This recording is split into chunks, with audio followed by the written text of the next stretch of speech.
মুহতারাম হাজিরিন, আল্লাহ তাআলা চান না তার কোন বান্দা জাহান্নামে দিয়ে যান, আল্লাহ চান না। আল্লাহ আমার জন্য, আপনার জন্য, সবার জন্য আল্লাহ জান্নাত বানাইছেন, সবার জন্য আল্লাহ তাআলা জান্নাত বানাইছেন, ফেরাউনের মুমিনদের জন্য আল্লাহ তাআলা জান্নাত বানাইছেন, কিন্তু চাইয়া নিতে পারে নাই, চাইয়া নিতে পারে নাই।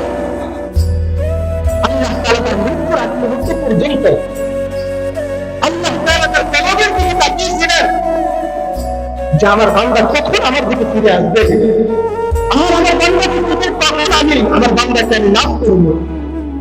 আল্লাহ তাআলা তার মৃত্যুর আগ মুহূর্ত পর্যন্ত তার কলবের দিকে তাকিয়েছিলেন, তার কলবের দিকে তাকিয়েছিলেন পিছনে তওবা করবেন, কিন্তু না, বান্দা কখনো সিলেন্ডার করেনি, কখনো আল্লাহ তাআলার কাছে অনুতপ্ত হয় নাই তার গুনাহের জন্য।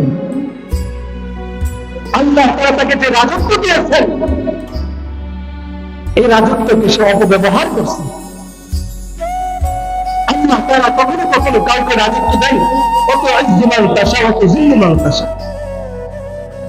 আল্লাহ তাআলা কখনো কখনো তাকে সম্মানের অনেক উঁচুতে নিয়ে যান, আবার আল্লাহ তাআলা কখনো কখনো তাকে বেয়াজ্জতি করেন, ঠিক কিনা? বেয়াজ্জতি করেন নাই? আমেরিকার প্রেসিডেন্ট করেন নাই? বুশের জুতা মাধ্যমে সাংবাদিক